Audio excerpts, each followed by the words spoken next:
Thank you, everyone, for being here for the final installment of Focus On program for 2024.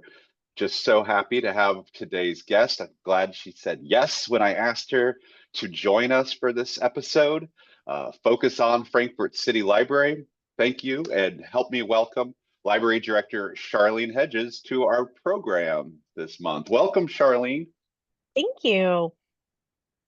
Well, as you know, I gave you the questions ahead, so it's no surprises, hopefully.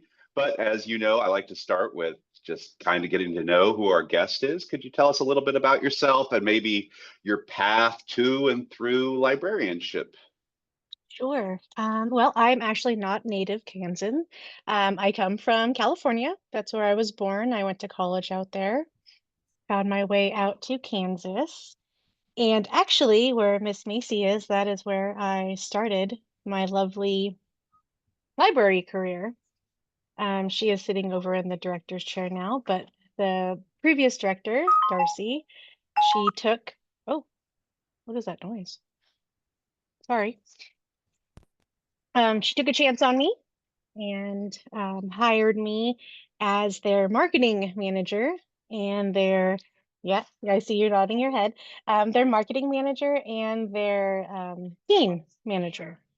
So that is where I started and found my way over here when this position came available. I hopped right on it.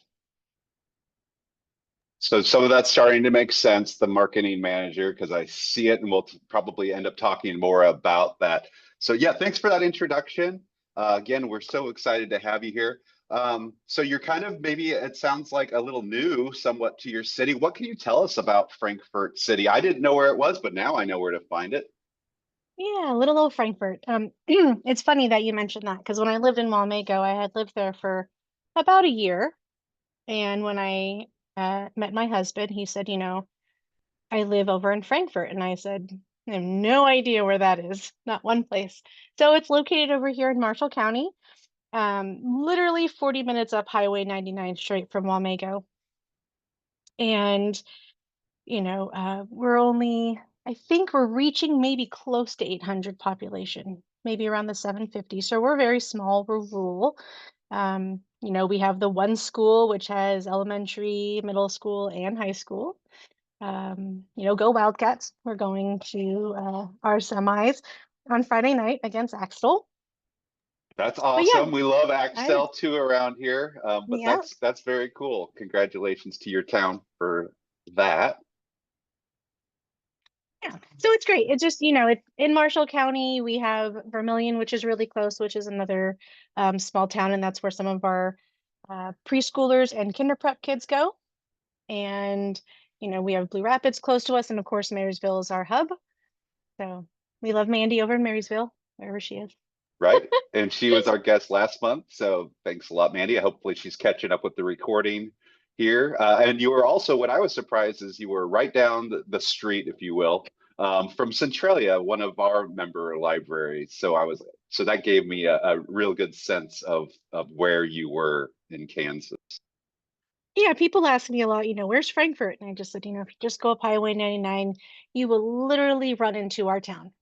Um, even Highway 9, you will literally run into our town because Highway 9 and 99 cross right there. And some people are like, "Oh, I might have done that before," and you can go right through it. But our little town, it's coming up. CJ gas station, CJ Express is bigger. They just got a new store. We're getting a lot more people coming through, and we have a lot of great things going on in this town. Yeah, I was going to ask if you had many businesses there. And it seems like what I also would add is what I've been impressed by is that it seems like there's actually pretty decent infrastructure in that area. I know as Blue Valley was providing some faster internet speeds, at least back in the day when that wasn't something available everywhere. So, any businesses or anything like that? You talked a little bit about development. We do. We have a lot of actually great businesses here. We have the co-op here. We have our grocery store, which is J&R.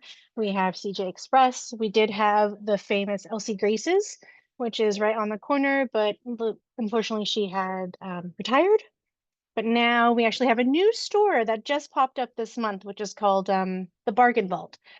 And it's well, I guess it's locally owned now because the residents moved from Topeka up to Frankfort and they opened that. So we have a lot of great businesses here. It's growing slowly again. Plus we have Soother Feeds here, so that's pretty big. Um, and you know, this town is primarily rural, so it's mostly farming. So, we just get a lot of community support, community businesses, and then local business as well that are just owned by people who live here and keep this town thriving. That's great. It's nice to hear.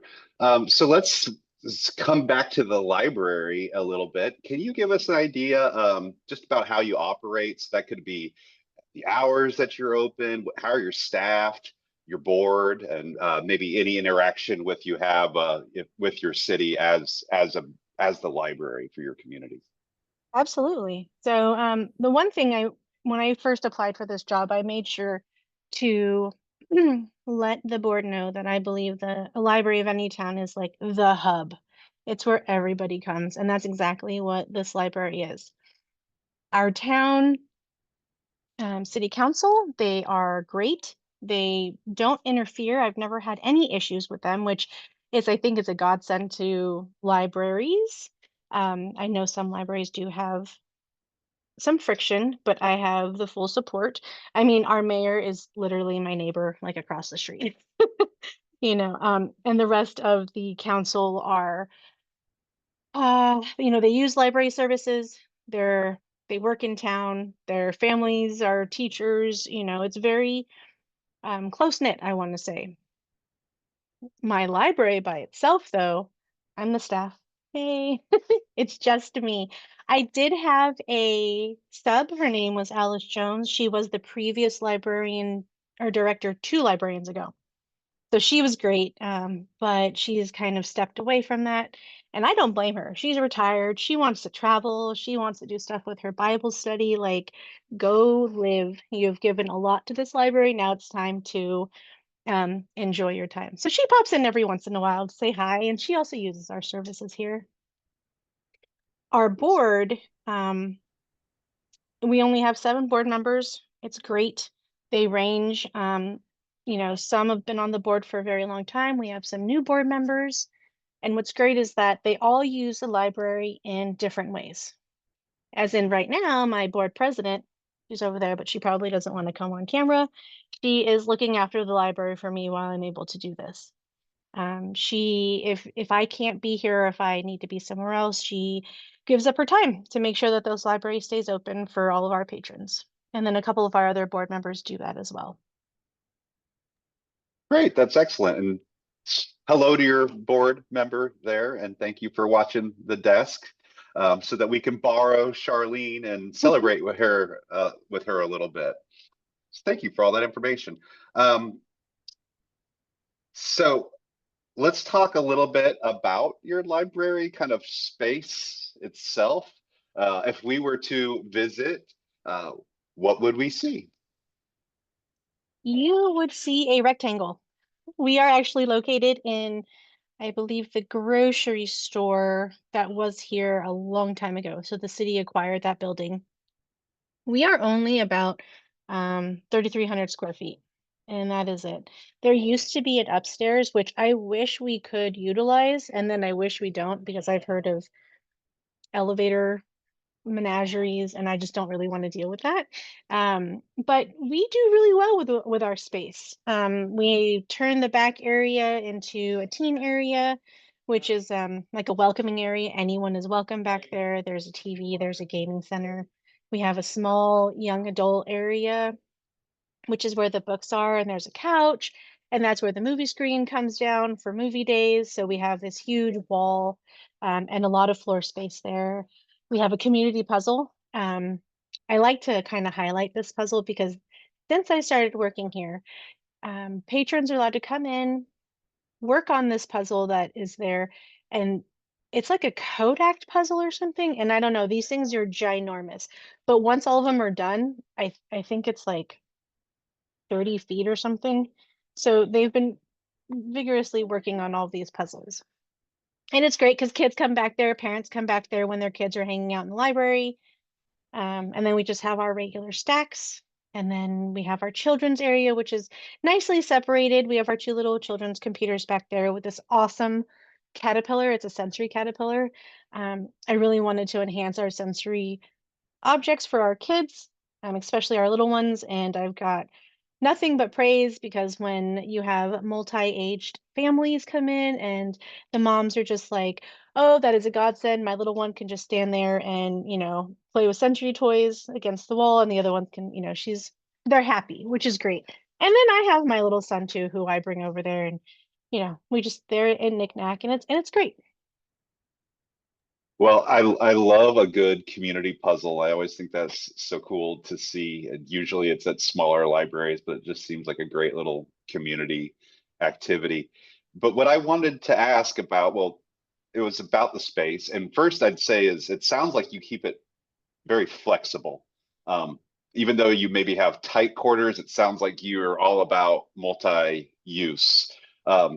Is that something that you felt like, just like with the sensory, that it's something you kind of have developed, or was that already in place when you got there?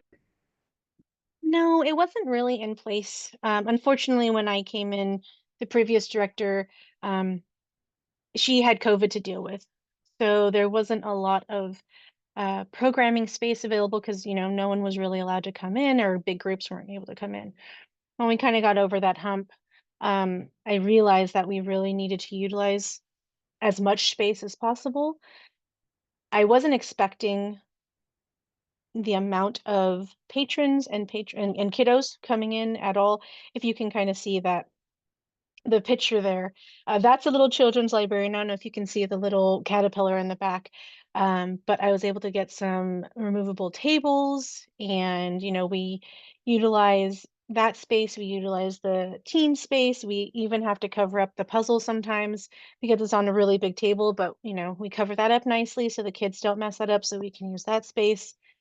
Sometimes, depending on the programs, I go in between the stacks, which I know most librarians will like cringe at that. And yes, I do find that half my books are pushed back in, but that's okay. You kind of work with what you have. And then you go, other times you just have to go out of the library and go outside or we have a great community center across the street. That's part of the Allstad Gallery. She's welcomed us in there with all the kids and the mess and um, you know, it's just you have to find ways. And if it's a little messy, then that's okay. You just spend time cleaning it up. Yeah, and it looked like from your photos, and I'll share this with the group.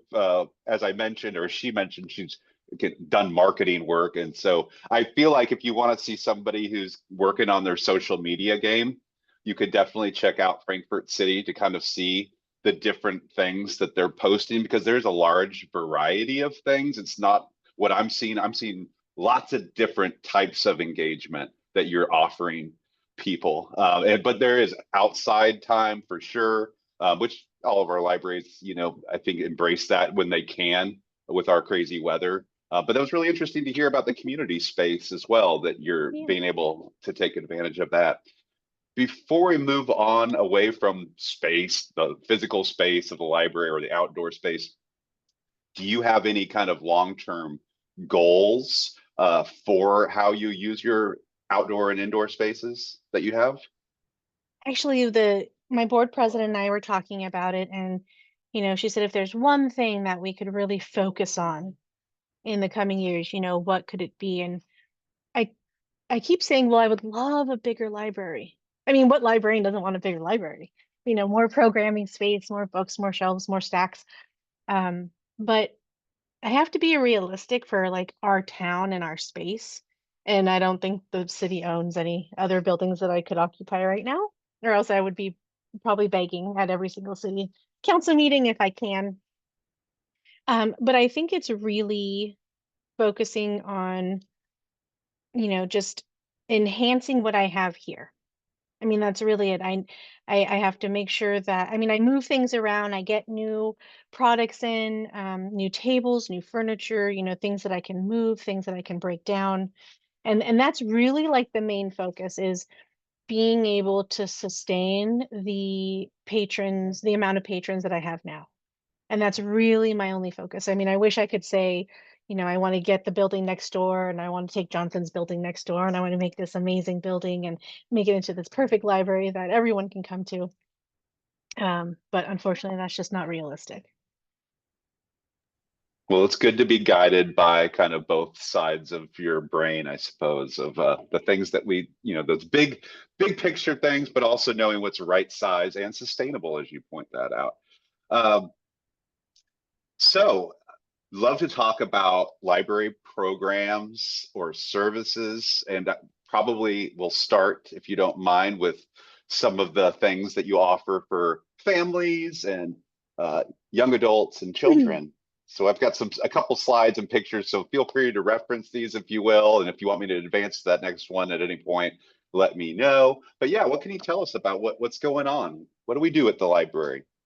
Oh, we do everything at the library. So here's a good example of in the picture on the left is the back wall. That's that big puzzle table. And then we have this huge area where young adult books are, which you can't really see, but that wall to the right, that's where that big projector movie screen came down.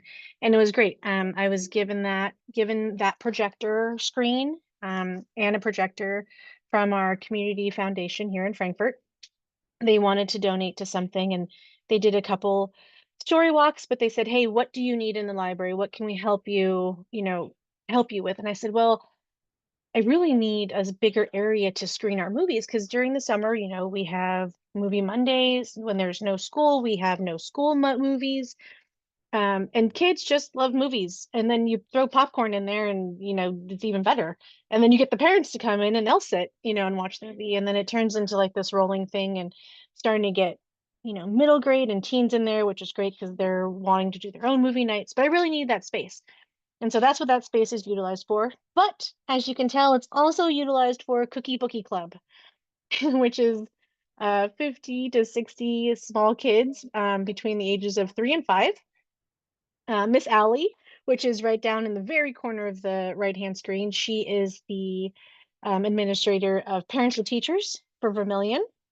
So she works with Vermilion Library and myself, and then, all of our, I guess not our libraries in particular, but our patrons and her parents.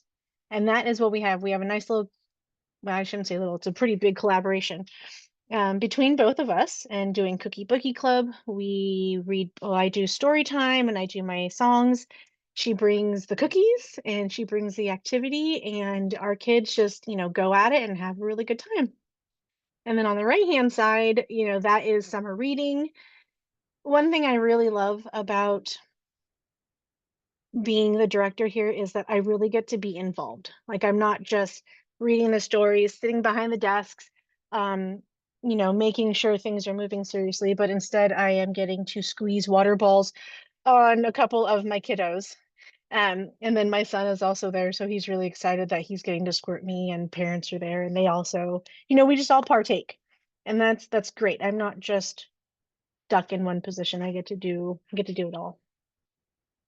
Yeah, I think that's a really good point about the beauty of working when everything relies on yourself. You do then also get to do things like water balloons and the budget, Yeah, which I think that's exactly. a pretty dynamic responsibility to have.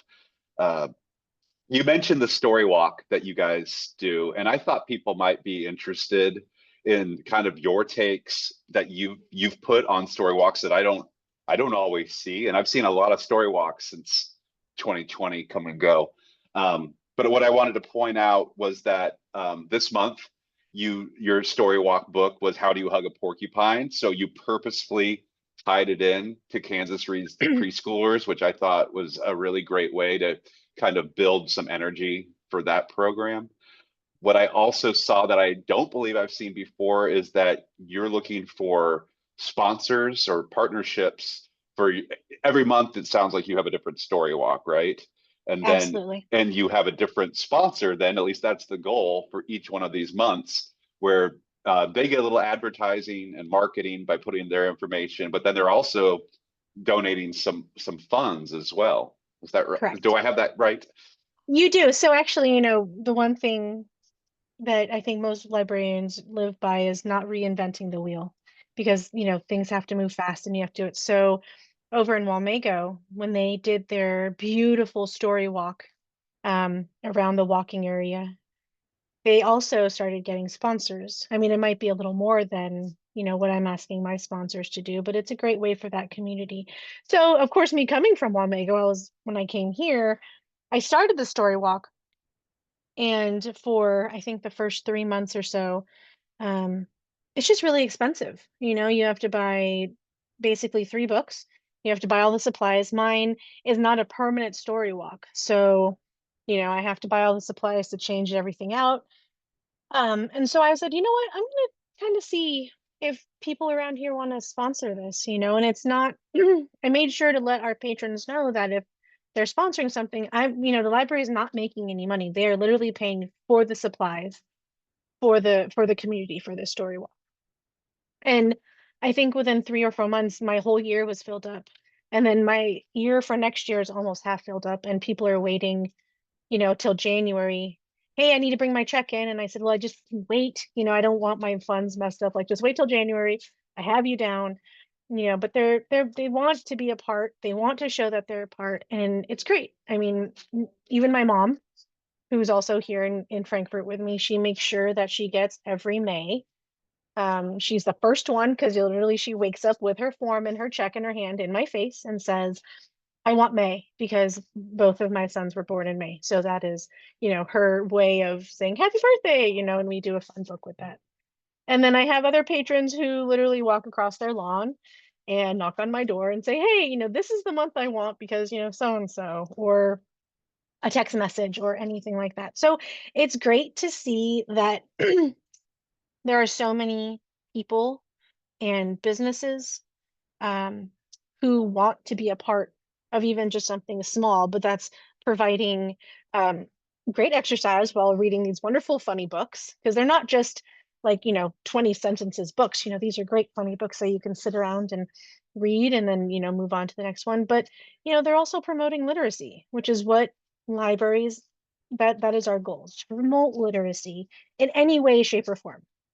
And, that kind of ties into these programs. You look at these programs or these photos and you're like, oh, these are kids just having fun. And I said, well, yes, I bring the fun, but I bring these kids into the library and I guarantee most of them will at least check out one book or even look at a book while they're here. And, that's the main goal.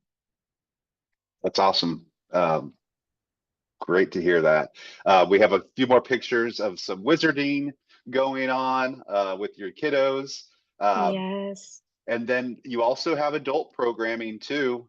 So I did want to go ahead and feature some of that you've had going on. This is the kind of stuff you see when you go to the Frankfurt City Library's social media page. And if you're not a social media user like me, she thought ahead and she embeds that content into her website as well with a really handy dandy plugin, I would guess. Yes. But yeah, Thanks, Celadonna. just wanted to, oh, thanks to LaDonna. Awesome. Yes. With your shout out to your regional library system, North Central Kansas Library System. So, Yes. no, we have Jan Johnson from there and some others. But yeah, so here's just an idea of some programs. I thought definitely wanted to talk about the computer classes, if just for a moment, because it was a partnership, and it's something that not everybody is able to offer their patrons. Anything you want to talk about, just your adult programs that you've developed or continue to develop? Sure. Absolutely. So, learning from Wamego, coming over to here, you bring the kids in, you bring their siblings in, which brings their parents in, which most likely will eventually bring their grandparents in.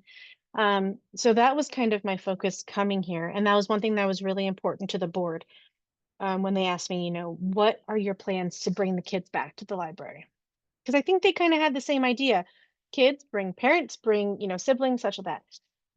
I was doing great with teen and school age programs. They're easy, they're awesome, they're fun, and it's like, well, what are the adults getting?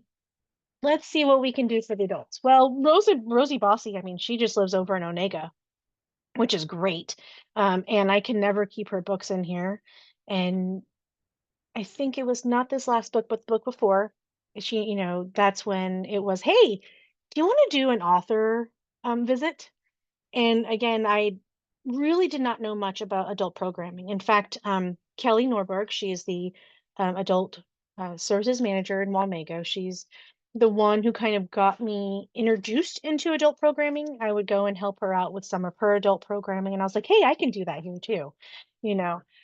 So reaching out to authors who are around here. The stress-free coloring. I mean, who doesn't like to color? It's strange, you don't really think about it and you're like, oh, that's for children. But you get a bunch of adults around, a bunch of friends, bringing whatever they want to bring to snack on and to sip on, and you throw out some great coloring supplies, and they didn't want to stop. And men, it's fun, and it's simple. It's not expensive, and that's something that budgets can use as something not expensive, but fulfills a lot of um fulfills a lot of just joy, happiness, and the parents get out for an hour and a half, leave the kids home, and it's great. And you don't have to drive very far. And that's one of the Right. things I realized about Frankfurt. You have to drive everywhere. I mean, you want to go even to Marysville to go to Walmart to go grocery shopping. You still have to drive.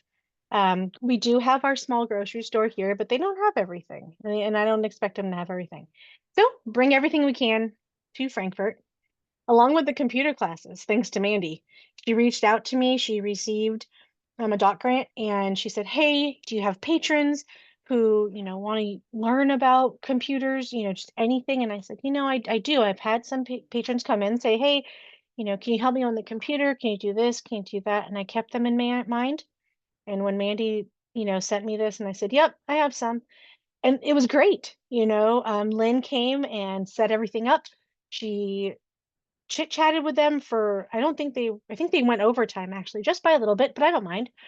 Our patrons are really getting something out of it, and they loved it. And they're waiting to sign up for the next one come spring. That's awesome. And we're going to be running out of time, but this is like the perfect time for this meeting or interview today. But we can't not talk about your latest award. If I could just get my slides to advance. There we go. So if you didn't know, probably the main reason I reached out to Charlene is because I had heard that her library had been awarded the best small public library in Kansas for 2024. So congratulations! You can see her here accepting the plaque with Sean Bird, and I assume that's a gentleman from Autographics, who I believe they're the ones who supply a monetary award as well to the library. So as we kind of wrap up, we've got a couple minutes. For those who maybe this is a new thing to them, or if they're just curious about what it was like for you to win, what can you tell us about that experience? And maybe how do you expand uh, to use the funds, perhaps, or market it as being the It was strange. I didn't tell my systems. I didn't tell Sandy and I didn't tell Jan. We were sitting around the table, and I knew what they were going to be presenting, and I turned to Sandy and I said, hey, do you mind taking a couple pictures for me? And she kind of looked at me like, why am I taking pictures? And Jan was there, and she's like, you won, didn't you? And she's like, I can't believe you didn't tell me. And I said, well, I I guess I should have told everyone, but that's just not that type of person I am. This was something that everyone contributed to. Yes, I put in the work, I put in the hours, but you know what? Without NCKLS and their grants that are available to us, I wouldn't be able to do all these programs. Um, the friends of the Frankfurt City Library, if it wasn't for them, you know, I wouldn't have. I mean, I don't even know how to say it. If I need something and it's not in my budget, I can easily go to them and say, hey, can you help provide this for the library? And they have never said no. And for a friends group to um, not say no, that's huge to me. I mean, it could be something simple. We started out with a small TV for our teens, and they paid for it. So, it's just, I don't know. It wasn't. I was like, it was a collaboration of everybody, of everything, of all of our partnerships, our patrons. our city, our board, I mean, just everybody. And I think that's what, I mean, I'm surprised my name is on there. I didn't know my name was going to be on there. I thought it was just going to be Frankfurt City Library, because I don't think that it was just me. It was everybody. So, I mean, it was great. It's great to showcase our little town and our little library and how much it's utilized and how much it's really loved. Well, I think that's pretty clear. And I think they're very lucky to have you and bring all this energy to Frankfurt City and be a member of their community. And you're showing it by being awarded something like this. So thank you so much for saying yes to me, for Yeah, being my absolutely. guest. And thank you everybody who tuned in live today or who's maybe at the very end of a YouTube video. Congratulations to making it to the end. So thanks for tuning in this year. And I hope that we can continue these types of conversations with great librarians out there in Kansas. So you all have a great end of this year, and we'll see you around next time. Thank Right. you. But thank you.